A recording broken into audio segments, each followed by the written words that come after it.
Again,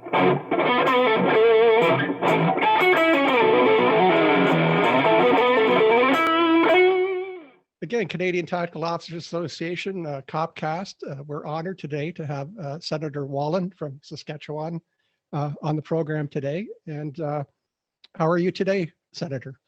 Great. It's a little chilly. We've been going through the heat wave, so it's nice to have some cool air. I'm great. Yes, my producers are young people, and they've asked me to ask you about Bill C-10 and what your concerns are with it. So you got a couple of hours, or how long are we? Well, I do, but I don't believe you do. So no, we won't take that long.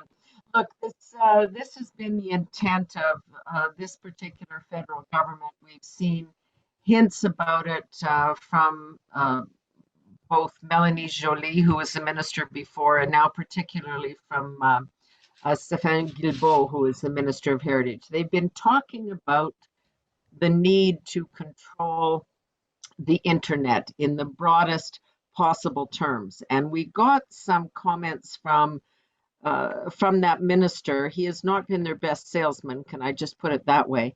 But they have been sending out this message. So Catherine McKenna said, to social media companies, if you can't regulate yourself, governments will.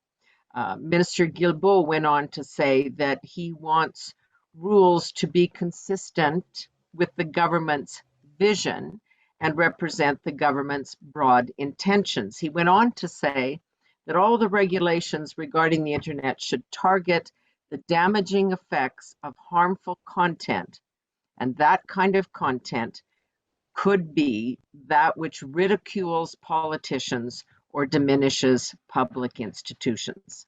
So, as somebody who spent a lot of years in journalism and cares very much about freedom of speech and expression, this really triggered me. So when we got Bill C-10, this started out to be an act to update the Broadcasting Act. It hasn't been done for decades, and it's completely out of date. I mean, it's in the days when the radio and television were the only kinds of communication. But they started moving into this area where they were going to regulate, in part because they wanted to see more diversity on the air. Certainly, linguistic groups like Francophones in Quebec wanted more French on the air, on the internet. But I think, as with many things, they just got carried away when they saw the power of what they could do. So they had in the original Bill 10 all these proposed changes, but they excluded explicitly in section 4.1 individual user-generated content. So my tweets, a podcast, a webcast, what you post on Facebook, what you might put on TikTok, whatever. When they explicitly took that out, then I started to get nervous, and they were asked, and other people started to try and make amendments to put it back in. So their intent quite clearly is to regulate user-generated content under the guise, if you will, of regulating big tech, making it more diverse, and updating broadcasting rules. But it's there, and it's there in black and white. Right. So again, in addition to that, we also see Facebook and YouTube and other things that are, in fact, Facebook, I believe within the last week has asked people to, I know spy is a too strong a word, but onto other users of that particular social media. Well, they know it's coming because even this week, the CRTC has reinstituted or begun the process of starting to monitor what the Facebooks and the Amazons of the world are doing. This is without legislative authority because, of course, Bill C-10 has not yet passed. It passed in the House of Commons, but it came to the Senate at such a late hour that it definitely needs to be studied and changed and amended. One of my colleagues in the Senate, Scott Tanis, used a great phrase. He said to the government, your bad planning is not my emergency. And we see this all the time. They send us legislation, with 24 hours to go and say, this is crucial, this is an emergency, it must be passed. But the CRTC is already giving this week indications that it's going to start monitoring. This is, this bill C10, its companion bill C36 is much more explicit and therefore much worse. But we really have to look at two things, the bill itself and the process of creating this kind of legislation. This, I don't know how closely any of you or your listeners follow this, but this bill was sent off to committee.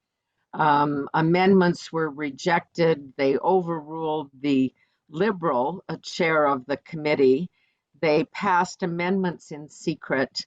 They sent it to the House of Commons, and finally, even the Liberal speaker said this is not acceptable. And so they used other tactics to simply get all of the amendments that they wanted, that the government wanted passed, and then sent it over to us. So this is increasingly a problem with this government in particular, which is we are getting bills that are not ready for prime time. They're crammed together, thrown together for political purposes, or because a campaign is likely later on this summer and they want to be able to campaign on this stuff. We should be getting bills that have already been looked at, studied, made sure that it's charter proof, made sure that it doesn't violate people's personal rights, all of those things. We're not getting that. Last year we got a bill, Bill 69, which many of us call the anti-pipeline bill. It required over 200 amendments. Anything that's in that bad a shape should never come in front of us in the first place. So there's the whole question about motivation and process on the one side, and then there's the actual substance of the bill. I have got no problem with the criminal code being adhered to, so that if there's language that is hate speech or behavior that is violent toward a particular group, absolutely that can be dealt with and should be dealt with immediately by law enforcement and the rules. The rules that exist, the criminal code. I have no problem with taxing big tech and saying, look, you guys are making all sorts of money off content providers such as yourself and myself and others who have turned it into a money-making operation. And if you want to make them contribute to the Canadian Content Fund, the way radio stations and television stations have to do now, then okay, I'm all right with that.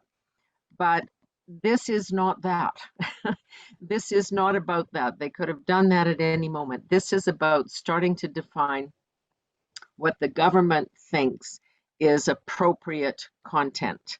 And they've used the broad phrase Canadian content, but that is not defined. Does that mean that I have to be born in Canada to qualify for that? Does it mean I have to be a Canadian living in another country and then it doesn't qualify? Does it mean if I talk about Mounties and maple syrup that qualifies, but if I talk about some other issue that it wouldn't qualify? Like, this is the problem. It's just broad, wide words and phrases that aren't defined, which then when you have a net that's large, there's an awful lot of things that can be captured in it. So Bill C10 was that warning sign to me, which is, look, they're looking to start to control the content on the internet. And as I said, I believe that there are rules, but through this discoverability requirement, and that's a word that is very common with the new technology. How do you discover what is Canadian? And if you ask the big tech companies to make sure that Canadian content, whatever that is pushed up in front of your, when you do a search online, if that's the stuff that comes up first, then by definition, other stuff is being pushed down. So it's a very subtle form of censorship. And the big tech companies already use this. Of course, if you go on Google, they're going to sell you Google products and send you toward Google advertisers. But I'm not sure that's something that the government of any country should be engaged in. Yes, we can see this actually in other fields. I know you sit as an independent, but I understand an MP, Derek Sloan, spoke out, and now he sits as an independent. And I know that there's certain doctors regarding COVID have, talked about, had their opinion, and they're censored by, medical associations. So have we become afraid of words and phrases? Where does this lead us? Well, that is, it is one of my real concerns about this, and I posted at some point, and I'm going to have to paraphrase it now because I don't have it, I don't know it by heart, but JFK, John F. Kennedy said, a country that's afraid of to let its citizens kind of engage in free ideas and open discussion. And if they want to limit that or censor that or restrict that, it means that they are a country that is afraid of its people. And I think that's what troubles me about this.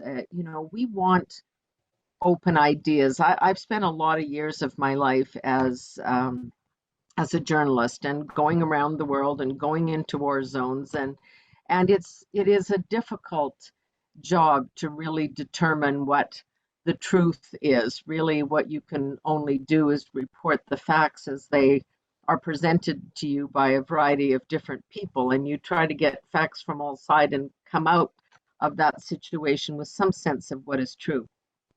But I think if we discourage or start to limit or restrict free discussion, it becomes this is it's a very troubling trend that we see in countries that we don't think of as open democracies. This is coming at a time too, and I'm not sure I know exactly how this has come together, but with COVID, we have seen people forfeit an awful lot of their what have been considered individual rights. You must get vaccinated. I certainly am vaccinated. I've got both my vaccines. I don't have any of that concern. I have concern about people asking legitimate questions. There may be people for a whole variety of reasons, their own health um, circumstances that they don't want to share with the public. We've got to be able to ask questions and not be considered, an anti-vaxxer or a this or a that. Like, the more restraint we put on this, the government had an app that they wanted people to enter if they had been diagnosed with COVID and then who they'd been in contact with. People were really skittish about that, and they got very, very low take up on it, which also indicated a lack of trust in government and institutions. And there's new polling out this week that really suggests all of this talk about this legislation, these series of pieces of legislation, is making people nervous too. The civil rights groups, the free speech groups, the internet associations, people are worried that this is being done without an awful lot of thought.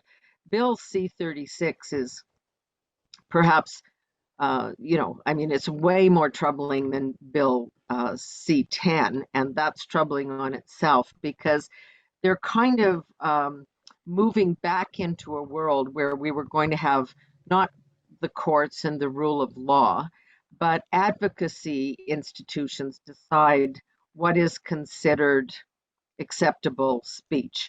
And it gives would-be censors the right to censor speech before it's even uttered. If someone feels that they might be a target of hate speech or ill-considered speech, then they can go and react and try and engage in preemptive moves. This is all very concerning. What about books? I'm Well, concerned that this sounds like the books that you and I probably read in high school. It sounds very Orwellian yeah. to me. Um, and it's hard to believe that this is where we're at. Well, I it's thought technology and social media would better everybody, and it seems to be we seem to be going backwards in some respect. well, it is the modern day version, sort of burning books and censoring some speech. We've seen some of this taken to ridiculous heights. Kids' books, and Mr. Potato Head and all that kind of stuff. I mean, it's just it's extreme, and we go through these extremes in societies, and we can only hope they right themselves, and people resist some of the craziest stuff that has come out from particular groups that take offense at things. We have to respect people's feelings and concerns. We cannot target minority groups specifically because of their religious views. There's all of these things that we generally have agreement on as a society. That's why we are a country. That's why we have a constitution. That's why we have a set of laws. And I think that's one of the things that offends me about these bills is that it's the implication that we're not smart enough to deal with this, that we can't use our own judgment. Minister Guilbeault, just a few days ago, came out with a pamphlet. This was put together by a group of international countries. Canada was at the lead of that. And he called it sort of a handbook for journalists so that they would be able to figure out how to deal with the issues of social inclusion and disinformation and promote diversity online and diverse cultural content, as if somehow individuals in 2021 aren't thinking about this. We live in a multicultural society. We live with gender diversity and choices about your who you love and who you live with, and all of these are all common topics. We don't need handbooks from a government minister, of all things, telling us what to think about these issues. Those should be public discussions. Those should be debated.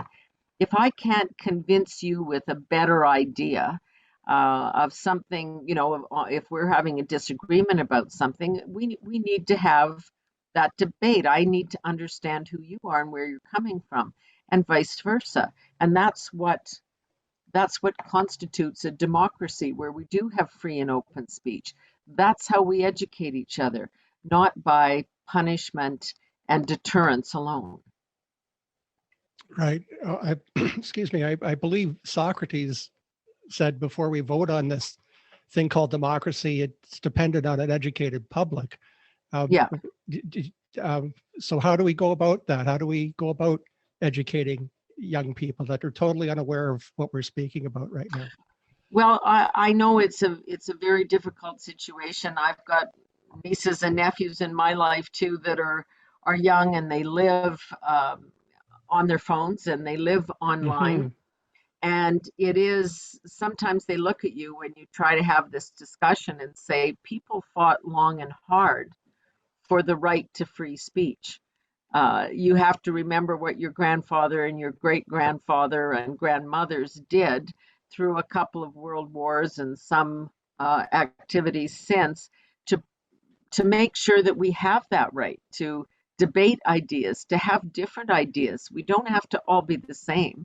And I can disagree with anything and everything that you say, but I will defend your right in my own way to say it, provided, of Thank course, good.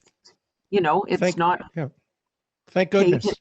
Yeah, no, and that's what it's about. But as generations get further from the actual fight over that basic right, which is free speech, it's the First Amendment in the U.S. Constitution, and it's core in every constitution in a democracy around the world, including ours.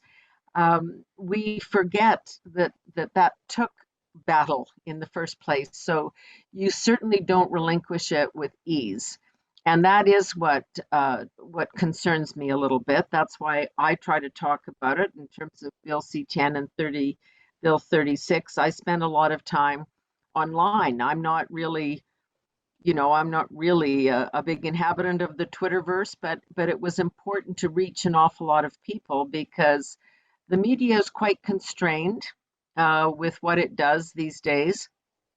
A lot of the traditional media have, they're not financially viable as they once were, and they have, most of them, taken government money to sustain themselves. So they're not likely to bite the hand that feeds in the way that journalism traditionally was when it didn't have that constraint. So we've got to find lots of ways to engage people and use the technology that they understand far better than you and I, but to try and open lines of communication so that they can understand why we care.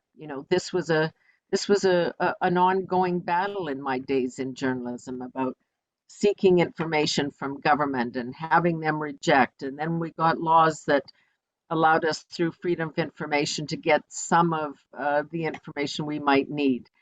Those things are all being constrained and constrained. In the House of Commons, the Speaker ordered the government to release documents regarding the presence of 2 Chinese citizens at the lab in Winnipeg. And the government has defied the Speaker of their own House of Parliament. Like, this is a backslide for me. I think that we really have to resist this. We need to have access to the information. We need to come to our own judgments and conclusions about that, because we're asked every once in a while to choose a government, and we should do that in an informed way. Yes, I agree. And with that said, do you think an election, that's not too far away, is that our only hope at this point? Well, I always believe, I'm a huge believer in our process. I wish there were ways to make and to allow the citizen to be more active in, between those 4-year elections, or in this case, probably 2 years when you have a minority government. It's very hard for people to access the system, and that's one of the things that the technology really offers. With this Bill C-10 and 36 and my activity on Twitter, I was stunned at the number of people who responded. There were hundreds of thousands of hits on the tweet. So that people care about this issue. They're reacting to it viscerally in their gut. They're concerned, they're worried, but they have nowhere to go. They have nowhere to voice that except, the voting booth. Yeah, you got to get them to the voting booth. That's exactly where they ultimately go. But even in the course, even before we get there, that's part of the dialogue that we need to have. As citizens, you got to put something out there, and I've got to write back and say, Jim, I think you're crazy on that point. I want, this is what I think. And you go, oh, I've never thought of that before. I'm being kind of Pollyanna here, but there have got to be mechanisms for people to debate these issues, because we know how constructed and contrived election campaigns now are. And there is no real, the voting public just becomes a backdrop for the politicians as they to say, here's my team, here's my gang. And they're not engaging. You can go online and read policies. I have to say that modern politicians don't seem to be engaging. No, exactly. They may be popular individuals amongst their party, but to the average person that's going to work every day driving a truck, they're really unknowns, quite frankly, and don't seem to have the charisma or the connection with people that are busy, making the country work. Well, there's no way for in a lot of ways, I think Agreed. And I think a lot of people are losing faith in Yeah. our system. No, I mean, I think even in the earlier days of campaigns, when, as a reporter, I'd be on the bus or the plane or the train or whatever it might be, and Yes. and the politicians actually got off that, whatever it was, the plane, and real people could be there. It is now in part under the guise of security, and that's a real issue. But they are whisked away to events where they stand, at a distance from a group, surrounded and, with protection and whatnot. But they have very little exchange. Even in our press conferences today, and we've watched it through COVID, where the Prime Minister comes out, stood in front of Rideau College, the reporters weren't physically there. Someone decided in what order the questions would be asked and by whom, and it was very, very constrained and limited. And that is acceptable. We watch it in the United States. There's the White House, the president has a list of reporters that he says his office has given him, and he must do this in order. And they're doing that for a very particular reason. So there's less and less and less actual real engagement, while we have more and more tools to actually do it.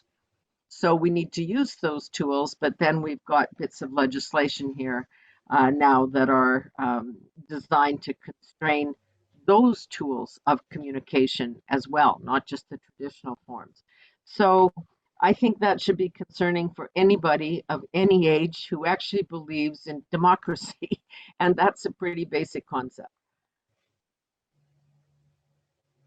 Well, I agree with you. And I think if there's anything we should teach our young people, our children, is to be independent, is to think for themselves, to read, to find out what the history is, and make their own decisions on topics. Well, that's the thing about, and we're witnessing it again with history. There are some parts of Canadian history that are, not certainly by today's standards, not acceptable. We're seeing this with the discussion around residential schools, but it doesn't change the past to deny that it existed. We need to learn from that. We need to learn to say that was the thinking of the time. It would be not acceptable today in any way, shape, or form. And that's what's great about our country, is that it's not acceptable today. And we've learned from that and we've moved on. But to diss our country, to say we can't celebrate Canada Day because we are a bad country, we weren't a bad country. We were a country that had bad policies and countenanced some behavior that at the time, wasn't extraordinary, but by today's standards is extremely extraordinary and unacceptable. So that's the process of learning. That's what we have to do as a country, and that's what we have to do as individuals, and that's what we have to do as political leaders. You can say, gee, we all thought that was a great idea. I mean, can you imagine in, I don't know, 10, 15, 20 years, we're going to look back and see how our governments all reacted in COVID and say, what were they, did they not get this? Why didn't we have a healthcare system was ready? Why didn't we have supplies that were there? Why did we at the beginning buy the wrong vaccine? People could look back and say that behavior was just disgraceful. How did those people, get elected? That sort of thing. Because you're in a time and place and you deal with what you have to deal with. Then you move on. But if you don't understand how we got from point A to point B, if you don't understand why free speech is important because you didn't fight for it, was kind of a given, then you're not going to notice as it's taken away bit by bit by bit. And that's why I want to raise a flag about these pieces of legislation and say, look, we should be having a discussion about whether or not this is the way we want to live. Well, clearly you have done that, and this has been a fascinating conversation. Where can people follow you on Twitter and get hold of you, email you? Well, the Senate we're there on the Senate website. You can email me at my Senate address anytime. I've got a podcast called No Nonsense with Pamela Wallin, and we have our own Twitter site there. And then there's at Senator Wallin. You know, there's a variety of ways. So we're very public, and please engage with you know, the comments that you see and not just mine.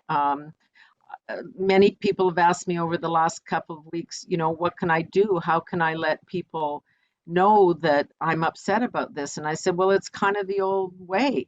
You know, you've got to write to your members of parliament and write to the prime minister, but you've also got to have conversations with your own family and your own neighbors and your own communities of interest, groups such as this, wherever, you know, you might belong to the Legion, you might belong to the Lions Club or a women's group or a church group. Have these discussions and say, I don't know if you're aware, but these are two pieces of legislation that are out there that are going to change our life pretty seriously. Let's have a discussion about it. Let's see what, you know, what we all think. So let's, you know, let's engage. Let's take up our responsibility, and not just at the voting booth. People need to take their franchise seriously, but have this debate all the time. And I'd be happy to hear from you at Senator Wallin or the other, you know, the Senate emails. It's good for us to see where the public is headed on these issues. Well, that's great advice. I'll just finish with this. Is a colleague at work happened to bring in a newspaper, an actual physical newspaper, Oh my 3 gosh. weeks ago, and I was absolutely delighted to pick it up and feel the Yeah. newsprint and have the Yeah. ink rub off in my hands and be able to read a story at my leisure and go back and read it again. It just, I think, again, as we move out of print media, people are really missing, you know, something that was very unique. Yeah. No, You know, it's it's just, true. you know, obviously I'm getting older, but I thought, you know, what a you know, it's something I think people that haven't experienced it, I know I miss it. I know I miss being able to pick up different, you know, the globe, the sun, the star, go way back the telegram and look at all the different points of view on a Yeah. particular topic. It was marvelous. Well, that's the trouble, and I Well, find Senator, it again, technology that, you know, you don't have that that connection with it always in the same way. yeah, well, again, Senator, this has been absolutely a privilege and very educational. And perhaps we can do this again sometime. Absolutely, anytime, Jim, and have those discussions with your friends and family and colleagues, and let's get people up to speed on what's going on in Ottawa. 100%. Thank you so much. Okay, Bye-bye. good to chat. Bye bye now.